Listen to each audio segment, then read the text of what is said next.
In today's episode of Not Your Average Lives, I am interviewing Jennifer Gardner. And Jennifer has a very interesting life. She is a practicing trial lawyer, has her own law practice, and she, in the last couple of years, I think she said she started in 2016, she has migrated to an online business. She has basically monetized her wisdom and knowledge, which all of us have, and is now helping people and teaching people how to market and write copy and really grow their business and turn leads into customers. And it's just so interesting because you're thinking trial lawyer and how does this translate? But when you talk about Jennifer, and she's very aware, she's done a lot of personal development. She also talks about hypnotherapy, which is I find fascinating. But when she talks about, she's very in tune with what she loves. And we talk a lot about curiosity being something that she thinks is really valuable. And I love how she continues to be curious, and that keeps her very lit up. So I can't wait for you to meet Jennifer. We are in a mastermind together, but really have never connected or spoken to each other.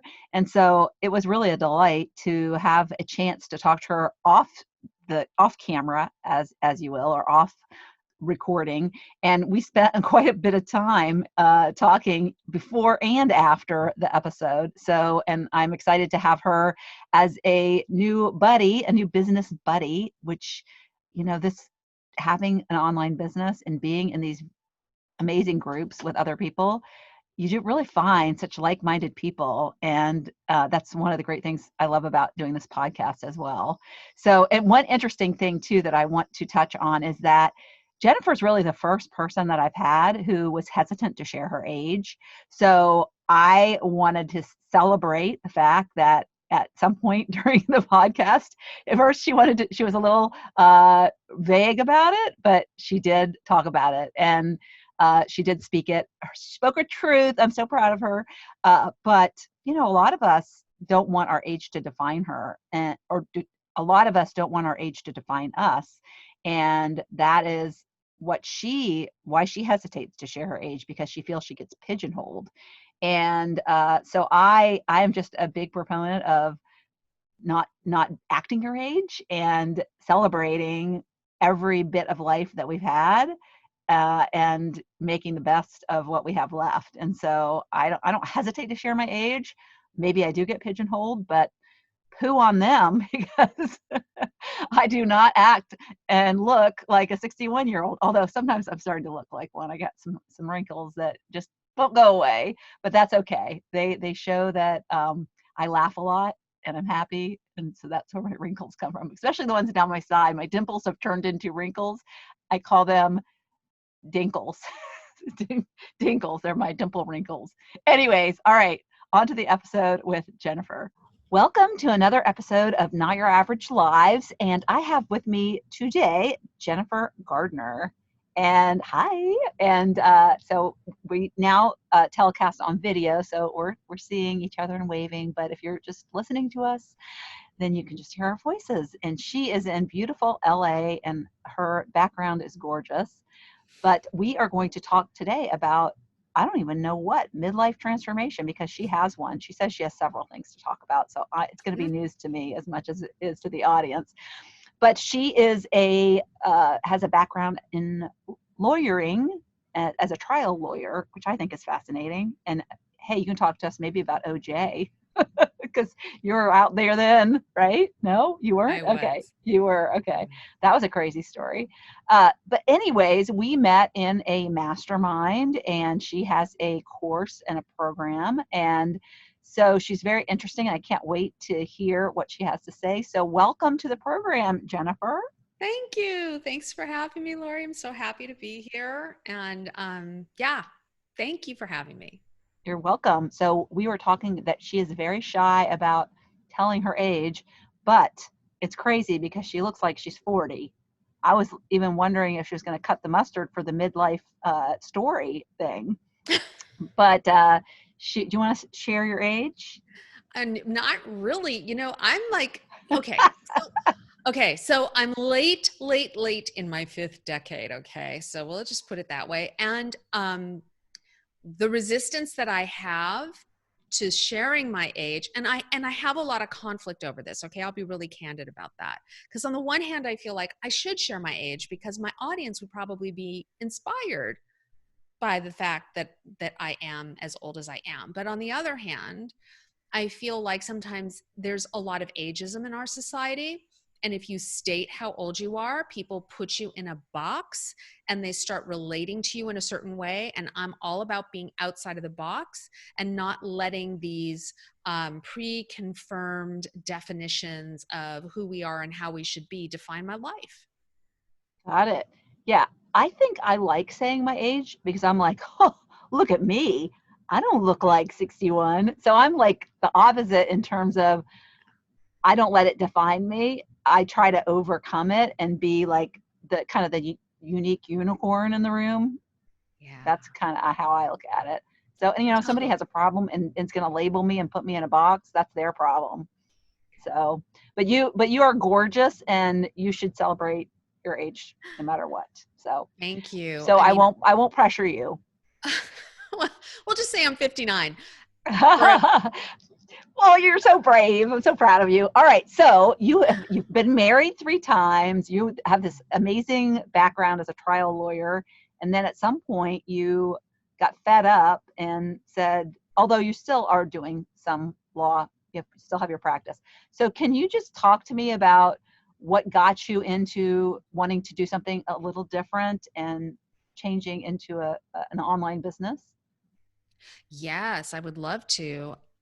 It's been quite a journey. And like I was saying to you before we hopped on this call, I could talk about this for probably 4 hours, but we don't have that kind of time, obviously. I doubt anybody would be interested in 4 hours worth of my story. So I'll try to keep it brief.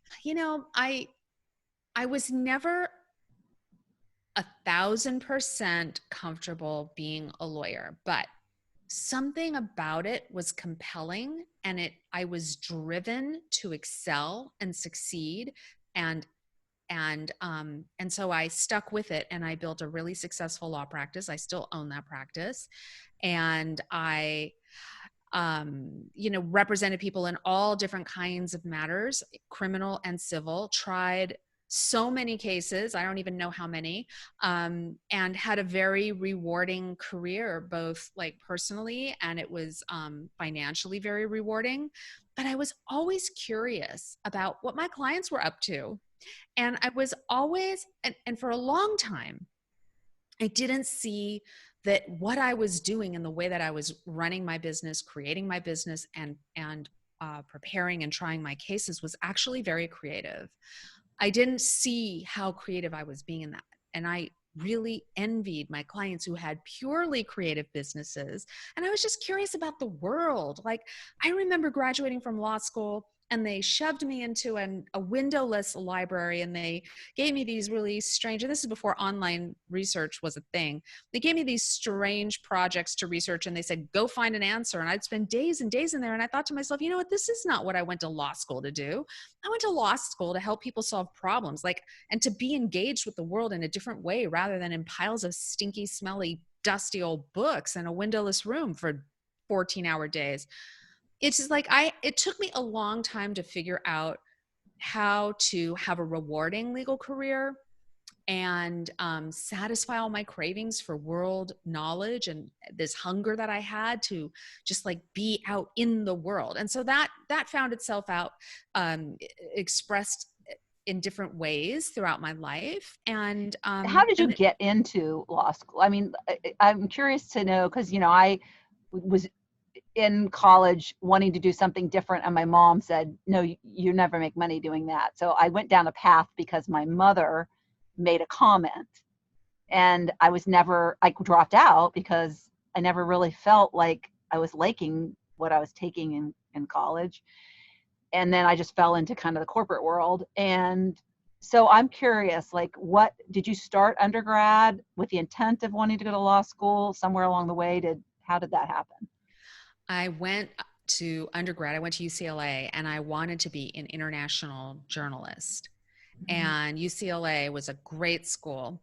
And there's many reasons why I didn't leave that school to really study journalism. So I studied political science and history and communications and sociology, and I wanted to be a journalist. And it's a really long story. Yes, I had the same programming as you. Our mothers are probably from the same generation, and they probably had the same things that like led them to want to tell their daughters, you need to make money, you need to be independent, you need to have a profession. And that was drilled into me from a very early age. And I was very verbal, and I was an arguer as a child. You know, I was constantly, it came from the sense of not feeling seen, heard, and understood, that I felt like I had to explain and explain and explain. And I was a great storyteller, and I was a little bit of an embellisher. In any event, all these forces led the adults to suggest that I not pursue journalism and instead go to law school. And then there were some family circumstances that made me feel like I couldn't do the journalism thing after I graduated from undergraduate, because I didn't want to travel. I didn't want to leave the city. We had some serious illness in my family, and I wanted to stay closer to home. So I figured, I started applying for jobs in local radio and television, and I ended up also applying for law school, got accepted to law school, was in law school, and then the journalism people knocked on the door, and I was already in. And I thought, you know what, I'll just I can pursue that later when I get out. Well, that never came. I never went back to the journalism career path for other And isn't it various interesting reasons. that what you do now is a lot of like copywriting and writing because you love that so much? I Totally. did want to be, this brought back a memory that I did want to be a journalist. I did, but I wanted to be like investigating, like following the homicide detective around and writing those like stories in the metro section. So always had a fascination with that. And then I ended up marrying a police officer, and Mm. he became a homicide detective and then started running the homicide unit. And he did a lot of different things, but yeah, so I kind of vicariously lived through him, but I didn't write any stories. But yeah, I that brought back that memory. So Interesting. you stayed as a lawyer. You do a lot of writing though, Yeah, with in the I law do. profession. Yeah. I do. Yeah. I mean, it's all about communication. It's all about how you Hmm. tell a story, how you discover a story, how you tell a story. I mean, the skills that I use in my new business are so similar to the skills that I use as a lawyer to Yeah, do I my think job. it's so interesting that you were aware enough to know, and I don't know if it's reflection that you've done, that you were so interested in your clients' lives and their professions. And that kind of speaks to me that you were searching. You were interested in other people's stories. So Yeah. at some point, did you start to feel misaligned? Like, what am I doing here? What happened was, to reach the level of success that I had. Well, let's just put it this way. In 2016, I was already starting to look around because I was getting tired. I was getting tired of the grind. I had a big firm that I built myself. I had 4 or 5 lawyers, or lawyers and 1 paralegal working for me. I had a lot of overhead. The clients, it didn't matter how much help I had, the clients all wanted me. I had back-to-back trials, civil trials, criminal trials, and I was getting a little bit tired. And I was looking around for alternatives, like an easier way to earn a living. And I could have pushed through to like a high 7-figure firm. And I made the decision not to do that. And then what happened was, in 2017, as I was working with different coaches and like exploring a lot of the work that I'm actually teaching now, like trying to figure out how would I take my expertise and bundle it up and help people who are non-lawyers use what it is that I do to get what they want in life, right? Whatever that is. That was like my big question. And in 2017, I had 2 back-to-back trials. I won them both. And then I had 2 back-to-back biopsies, and they both Mm. turned out to be Oh, benign, not oh, okay. malignant, benign. Yeah. They were odd. They were Mhm. things to follow, but they weren't life threatening.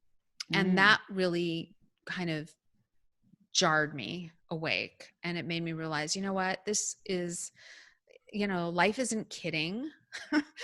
And do I really want to spend the rest of my life working this hard when I have all these other interests that I want to pursue? And I want to grow a different type of business where I'm serving in another way, where I'm using my same talents and skills and teaching people, maybe helping them do a better job for their clients. And that was really my epiphany. It was like, I'm exhausted. I've had 2 close health calls, and I need to do something different. Mhm. And how long ago was this? 2016 or 2017, I Okay. believe. So Yeah. Okay. 3 years ago was I Mhm. was playing and toying around with the idea of starting another business. And I had other businesses before. I've always been entrepreneurial, but I was looking for something new. Yeah. And I So was looking for something new that would like replace my law practice completely. mm, And yeah, I'm on track to have that happen very soon if I choose that, but I still choose to do both. yeah. So you are married, and it was funny in the pre-interview, we figured out that we were married the same month and year. So That's 11 fun. years ago. So happy anniversary. Thank you. You're having a double. You're having a birthday and an anniversary coming up. Yeah. Oh yeah. Yeah. So, well, there's not much time left in July, so maybe you already had it. But anyways, so so tell me about, is your husband supportive of this? Because a lot of times we're dealing with spouses, and when we make a change, they're a little uncomfortable. Mine's been super, super supportive, although he doesn't really understand what I do. Yeah. Mine is super supportive and doesn't really understand what I do. And um, he's been supportive despite the fact that I've had to make a lot of sacrifices to build another business, to learn more so I could feel good building the business, um, and to work really super hard because I still have a law firm. I still have clients and cases that I need to work on, people I need to serve. So he's been very patient, but there's been sacrifice because a lot of my time, energy, and attention has been diverted elsewhere. So that's been a challenge, but we're very much together. So So, what have you learned about yourself as you've transitioned?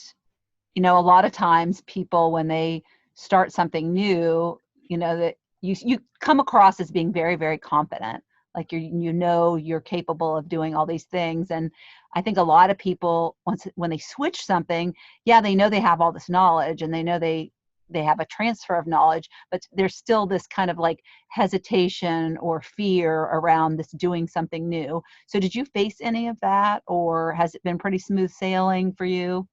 I faced a lot of it. I had a really difficult time owning my authority in the very beginning. I really did. Um, and I found that I had to sometimes learn concepts a couple different times and invent my methodology a couple different times, because I do have a methodology for what I'm teaching now, in order to have that confidence. I haven't always had that confidence. And I had a business mentor say to me not long ago, you know what, you know more than you think you do, and you're better than what you think you are. And that was like a huge light bulb for me because I respected him so much. And then when he said that, I was like, okay, because quite honestly, I had had some bad experiences with coaches who had told me, you can't do that, you shouldn't do that, you're not able to do that. And I mean, can you believe that a coach would actually tell the person that? Someone you're No, paying to not like help you? yeah. Well, the ones I've had have just so like believe in my unlimited potential. I mean, and like see things that in me that I can't see for myself. And to me, that's what a coach is all about, because we all have unlimited potential. And so I can't, they're in the wrong career, I think. Makes sounds like to me. It's really sad that I had those experiences, but you know what? That's like the through line in my life. Nothing's been easy. Nothing's been handed to me. I've had to work for everything. Always overcoming different challenges. And so many times those challenges are based in something someone else says to me that I take to heart that I shouldn't. And I've had to learn that lesson, like not to take that stuff to heart. Except when it's positive, of course, because when Jake said to me, you know what, you know more than you think you do. I think that's your biggest problem is you just don't own it. And I thought, wow, I think he's right. Yeah, and it makes me wonder too, not knowing much about you, just meeting you, but what makes me wonder if that was part of a validation of sorts to become a lawyer. Because like when you say to anybody, I'm a lawyer, or when I meet somebody that's a lawyer, the first thing that I think is, man, you're smart. You got through a lot of hard work, just getting through school. So you're smart because you did all the work. You got through the boards and whatever that's called in the lawyer world. Mm-hmm. And you had this real commitment that you stuck through, because a lot of people can't get through 3 years of law school. So, it's interesting because, you're a badass, and maybe that was part of your like badassery, is like, I'm going to show the world I can do this. Yeah, Thinking about I that. am a badass. I am a fighter. I've been a fighter since I was, since I went through the birth experience. I had to fight to be here because I almost died. I almost killed my mother, and I almost died in the Oh, process of coming into wow. this world. So it's been a lot of challenges for me. And I think that I was born with whatever it is that we have, the temperament, the personality traits, whatever, and then the sheer determination. And then also a belief, subconscious, that I think doesn't always serve me, which is that it has to be hard, and I'm really working to rewire that now, because Good. I think that that's a belief built on, my subjective reality, which is, we know, not necessarily what's really so. And if we can shift that, then why not? So I'm really Yeah. working hard to shift the feeling like it has to be hard work, because my life has been about hard work, mostly for other people, telling their stories, fighting for them, going to bat for them, going to trial for them. Yeah, that's what it's been about. Yeah. And it's always been a competition too, right? Because Oh, you're always competing against another lawyer. So I would imagine that constant state of competition would be pretty exhausting as well. yeah. And then you Oh, got to deal with yeah. defeat sometimes, because not all lawyers win every single case. That's right. We don't. And it's so Yeah. unpleasant when we don't. I have to say, Yeah. fortunately, I've won most of them. But what you say is so true. The constant adversarial nature of being a lawyer is really exhausting. And I did it alone for a very long time. I mean, I had a partner for many years. I'm now of counsel to her firm. She's of counsel to my firm, so that her firm supports me in the bigger cases that I take, so that I can do this other business too. But doing it alone is really, really hard. But I understand that there's this perception of lawyers as being badasses, and yeah, they're accomplished and they're smart, but they're also very human. And the ones that own their humanness are the most powerful in a courtroom. Love that. Yeah. Yeah. Ability to tell those stories. Tell the stories from a place of vulnerability and authenticity, which is strength and relatability, ultimately in front of a jury or in front of a judge, and speaking in plain language and speaking from the heart, from the emotion of what happened. So that's my superpower. That's my gift. That's what I do in my cases for my clients. And that's what I also do as a marketer. So Yeah. And that's so the through line. tell me what you think, because, as we get older, one of the things that went through my mind when I first started wanting to do a side gig business is, well, I want to retire sooner. So if I make more money with a side thing, and then I can retire sooner, I can get out of this cubicle world, because my whole goal was to get out of the cubicle world. But I had this vision in my head of, sitting on a beach and drinking a pina colada, and not thinking of, there was really something, there would be work that I could do in this world that would fill me up so much I'd never want to retire. And so now I've really have the switch has flipped to, holy moly, I don't ever want to stop doing what I'm doing, because I love it so much. And when I hear people say, oh, I'm counting down the days to retirement, I'm like, oh, I feel bad for them. I'm like, you want to escape? I know, I was there. And so I'm just curious, like, what is your opinion about retirement? And you seem to like to be filled up with what you do. So do you ever see yourself retiring? Where do you see yourself like in 10 years? Yeah. I don't really see myself retiring, because I really do love the way that I've I'm doing the work that I've created. I really love it. I find it really creative. Um, and I find that it's always evolving, just like I am. So, I mean, for me, I could also see myself doing other things. in addition to what it is I'm already doing. But I don't see myself ever stopping working. Why would I do that? Sit around and do what? Read? I do that anyway. Watch TV? Well, I do that occasionally. For me, it's like I always wanted to have work where I could integrate what felt natural for me. And for me, I love to be creative and I love to make things. I'm a manifesting generator for people who like know human design. Like, so I'm happy as long as I'm making stuff. And I feel like I've kind of found that. And then as long as I'm like storytelling, I feel like I'm doing that all the time, you know, like social media has sort of become my creative outlet as far as telling stories there and expressing myself and making videos and then teaching other people how to do that too, so that they can serve more people and have happier lives and more sovereignty and more Yeah, it's financial. kind of nice when you are able to blend your like your work into your life. It's like Yeah. it's kind of all one thing instead of being separate. Where my most of my life was separate thing, get Yes. up, do the, I'm like one person for 8 hours and come home and then, and it's just all blended and all aligns and it's Mm. just great. And I get that so much from you.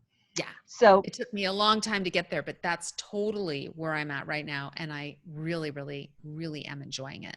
So I yeah. don't see why I would want to stop. I might want to slow down a little bit so I have more time to enjoy other things, but and I've already positioned myself. I've already am doing that. But it's certainly I don't like see it as I'm retired.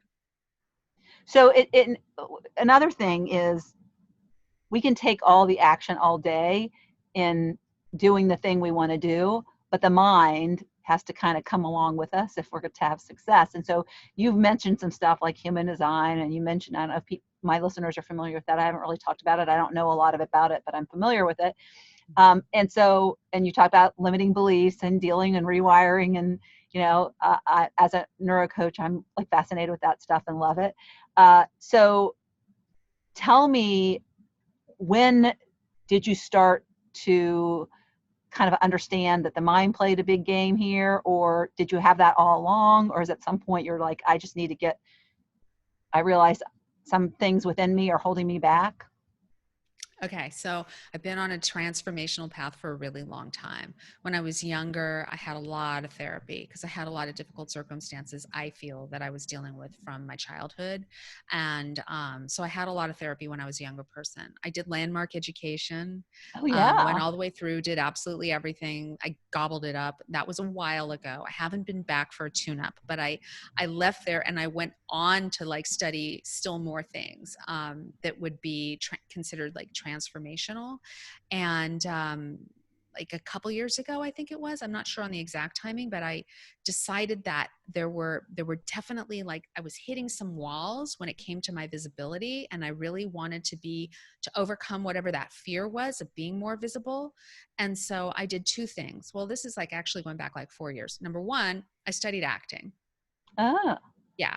And I wanted to also be, when I was speaking, either in court or like I am with you now, like much more natural and extemporaneous, and from like my heart, from my core. I don't know how to explain it. And acting, I studied the Stanford um, Meisner technique, and it was like phenomenal. It just like blew my mind. And then the next thing I did was I did a year of hypnotherapy to help Ooh. further eliminate. I am still feeling the effects of that, the rewiring that I did that way. And then I do, meditation and journaling. And, I'm like humans. I have my days where I'm like contracting and the days when I'm expanding and days when the beliefs stop me more than others. But at least now I kind of know how to deal with that.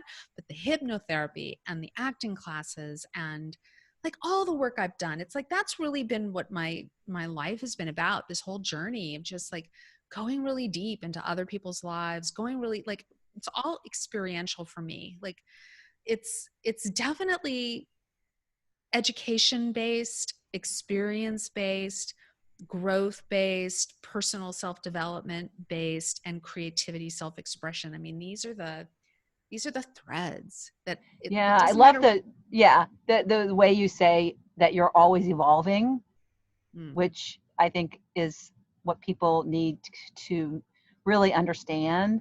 because until you really jump in and start evolving and realizing it's the journey and Yeah. not like the destination. And I love how you describe that, and how like your program continues to evolve, and so does mine, because as we learn new things, you can throw those in because it's always going to help stuff.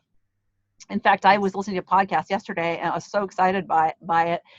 I called the guy and I signed up to have a consult with him. And it's like, oh my gosh, I need to change my module, because I have a module in my course that it's totally flipping it on its side, and it's so crazy. But it's like so fun to constantly uncover these rocks and be like, oh my gosh, that's so incredible. So is there any book that kind of has resonated with you that has made a big difference? I'm rereading Elizabeth Gilbert's Big Magic. Oh, I haven't. It's Oh, a did I? great I might book. have read that. Yeah. Julia Cameron, The Artist's Way, great book. Um, so many. That's a trick question. I'd have to like look on my phone because I read on my Kindle on my phone. I'd have to like look it up and see. But yeah, like Elizabeth Gilbert's Big Magic was great.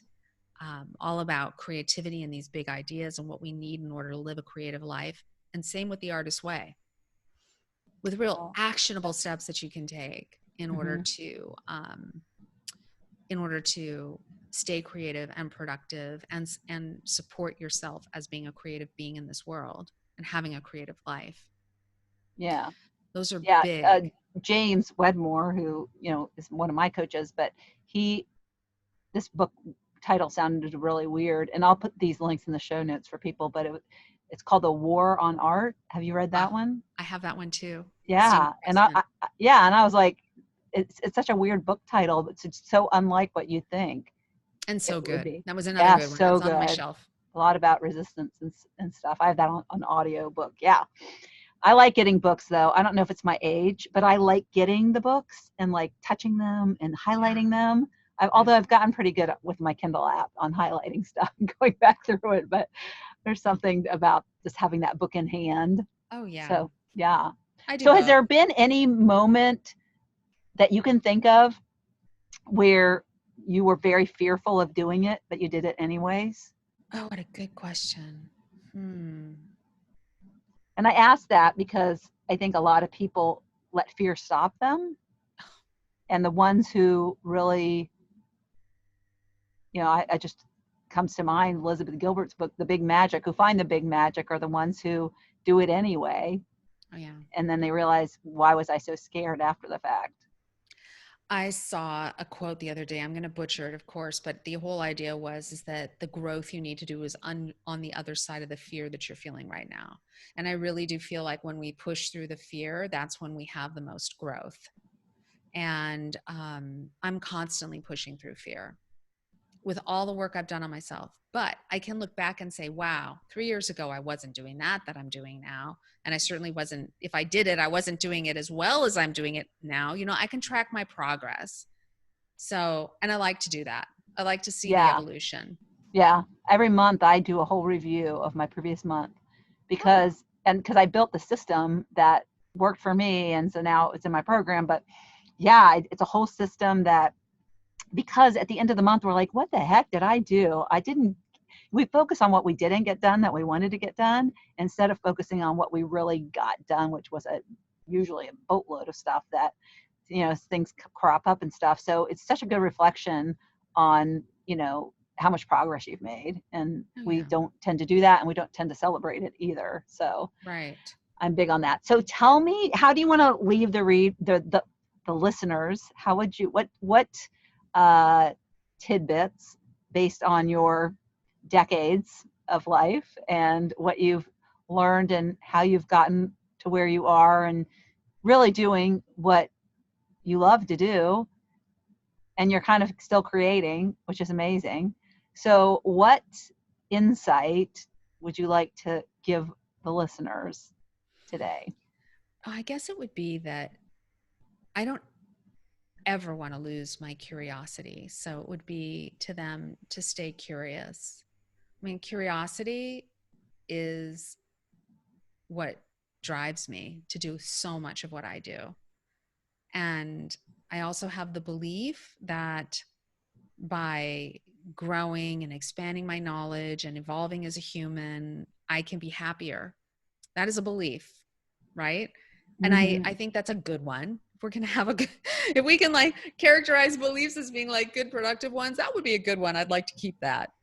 I really do believe that by continuing to work on myself and have experiences and grow as a human, that's going to make me happy. And even if it's just the process, it's the journey of doing that.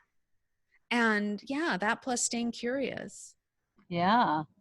And how do you apply curiosity other than ask questions? I always think of people like who ask questions, and I always like to say there's never a bad question.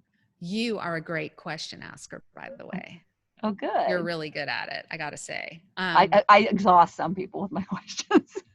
No, I'm totally digging it. It's nice. Thank you. It's nice to have people ask me questions. So, because I'm usually the one doing the asking. So, this is a nice switch for me. Good. How do I apply being curious?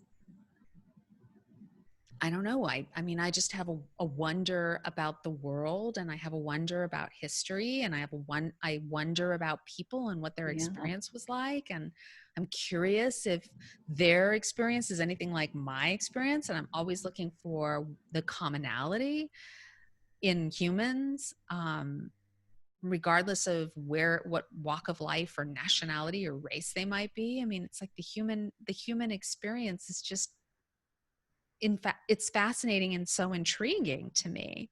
Yeah, and I would say to add on to that is you're very curious about personal growth and continuing to continually grow in Yeah. that way. Yeah. I can really tell just by the books you've read and what you're continuing to do and live out your life. So also tell me, the name of your course is so much fun. Or I mean, well, you've got a couple things. So just share that, and then we can of course put links in the show notes how people can follow up with you if they'd like to reach out. Sure. Thank you for asking. Okay, so I have a course which takes old school and offline professionals and business owners and transform them into confident, profitable 21st century marketer by teaching them what to say in their emails and their videos and their web copy and their social media posts and all the places, all the things, so that they never have to attend another rubber chicken networking event again, which, for the foreseeable future, most of us won't be doing that anyway. But the whole idea is to empower them with what to say and how to say it so that they can create a powerful online presence and attract the kind of clients that they want to serve and actually convert them into clients from leads. So that's what the F do I say. And then I build Now get this. I want people to hear this because you got to like say it loud and proud. What the F do I say is the name of it, right? yeah. Isn't that so cool? I just love that. Yeah, And you're it's going to attract the right people with that too, I think. Oh yeah. I mean, they got to have humor or I don't want them Yeah. in my world. But Yeah. honestly, it's like that's like okay, so we're staring at the blank screen, we're staring at the cursor, we're staring at our phone, we're staring at the place to enter the captions and like what goes through your head? It's like, okay, what the fuck do I say? Yes. So, True. That's so true. What this should my subject line be? this course is the solution to that because I That's, basically teach people like the internal piece that they need to understand about who they are and what they stand for and who they're speaking to, who they want to attract and what their problem is and how they solve that problem, right? I teach them how to be influential communicators. And then I teach them how to come up with ideas for topics and content types and frameworks if they want to use them. Although I don't think that anybody needs to adhere to a rigid framework formula. But I do think you need to know what the rules are and then you can break them. yeah. And then I And teach them I like, think pictures help, So I think framework sometimes if they're pictures, a lot of people are visual and you can give blah, blah, blah, blah, you say all the words you want and people are like, cross-eyed yeah. by the time.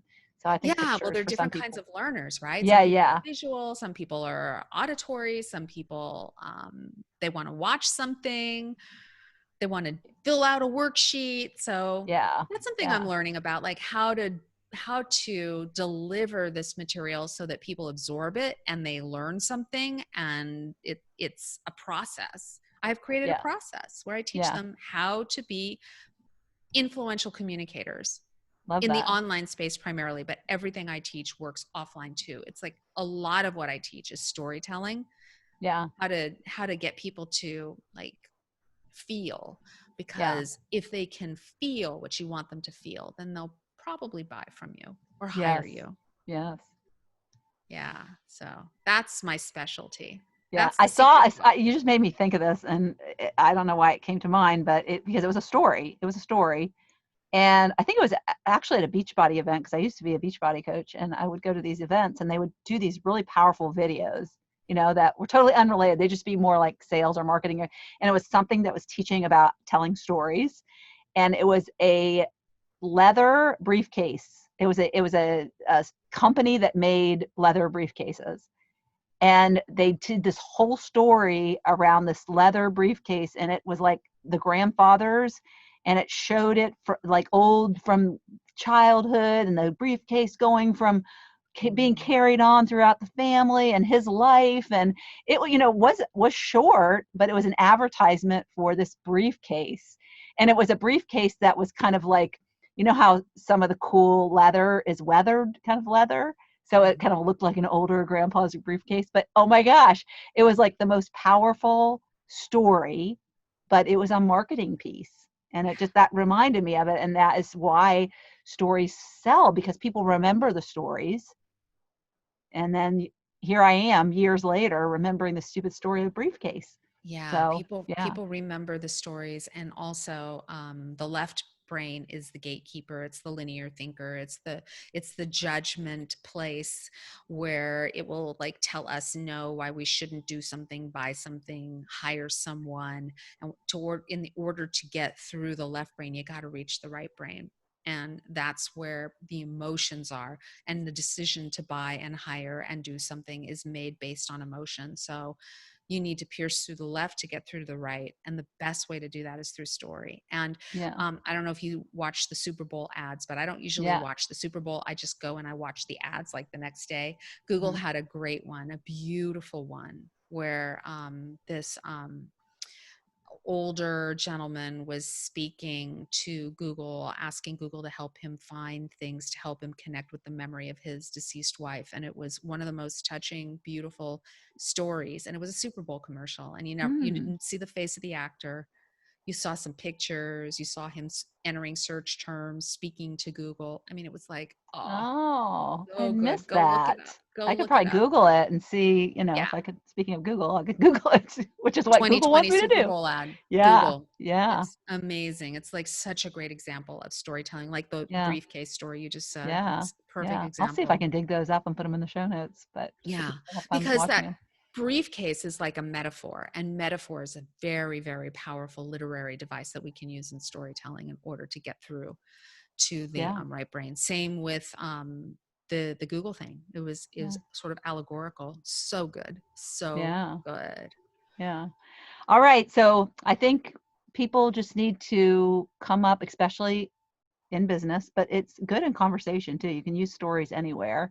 But yeah, learn how to be a good storyteller, and you get invited places, and you get clients, Yeah. because you connect with them through those stories. That's why I think an advantage that we have as older women, older people, is we have a lot of little stories. We have a Oh yeah. lot of we accumulated a whole bunch of them. It's like little memoirs, and you Yeah. just tell them. And yeah, got lots Yeah. of those that we can share with the world, especially as Totally. business people, and find out ways to connect them to what you do.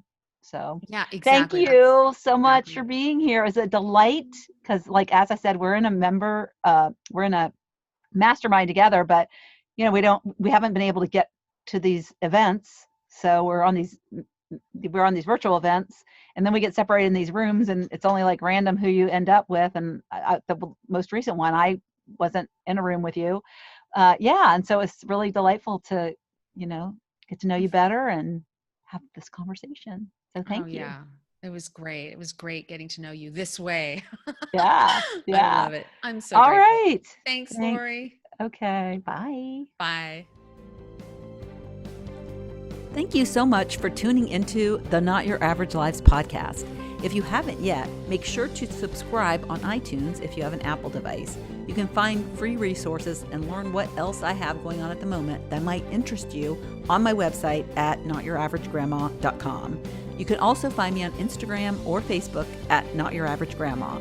If you liked this episode, it would make my heart so happy if you could leave me a 5-star rating. You can also add a review to let me know what you like about this podcast, which will help spread the word about it to others who need a little midlife inspiration. As always, be you, listen to your inner voice, and focus on reigniting that lost spark so you can start living your own, not your average life.